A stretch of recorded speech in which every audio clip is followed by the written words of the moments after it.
segment is very, very important.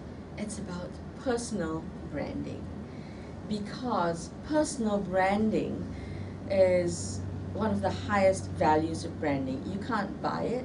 It is priceless. Integrity is priceless.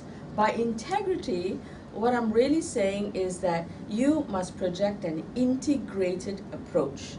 You must be consistent in who you are, because if you send confusing messages, then people sort of wonder, now what am I really dealing with?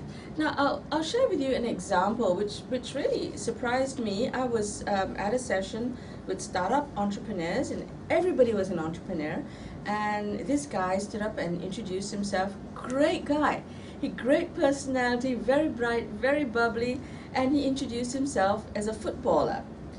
And when I met him again another time, and when he was trying to tell me what he does, I just couldn't connect. I knew he was an entrepreneur, but I couldn't connect. And I was saying, what do you do? And he said, repeated. But to me, footballer didn't quite connect with what he was doing professionally. You know why? Because it's during the first 90 seconds that people form a first impression of you. So that elevator pitch of yours is really key. People form a first impression and they will carry it for the rest of their lives. So you would need to work very, very hard if that first impression is not very good. So that's really important.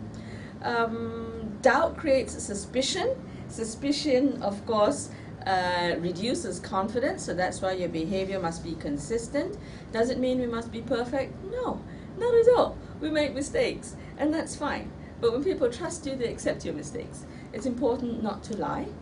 If we don't know something, it's all right to say, I'll check and get back to you, or I can't share that at this time. Just be honest. You gain respect, and again, respect is something that can't be bought. When you're reliable, people will actually engage your service with just a call, saving you from marketing costs. How about that? To get business with just a phone call is just where we all want to be. That will be, save so much time in sales and marketing. Not only that, your customers will be loyal to you, and they will bring people to you. So not only do you get customer loyalty, you get customers who will become your advocates as well. When there is conflict, and there will be in any normal relationship, treat it graciously, but confront it. Do not pretend it doesn't exist, because when you pretend conflict doesn't exist, it's like a little boil. It's under the surface and everybody knows it's there. So it's much better to be gracious about it, unless it is something that's temporary. Well, all conflicts can be temporary actually, but it's good to kind of like get it out of the way and clarify so that you have a good relationship in the long term. Now, building relationships is really what ensures business sustainability, because in this digital age, we want global customers. We want people to be able to give us a call and say, I'd like you to do this for me, and who are willing to pay up front. Then you do not have to prepay, and you do not have to worry about credit control.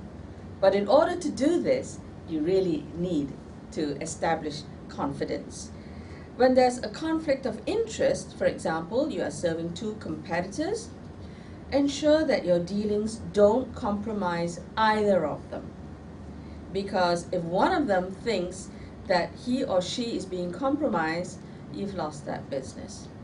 However, if you feel there is a conflict of interest, then excuse yourself courteously from serving one of them and serve only the other one. Take that one as your customer.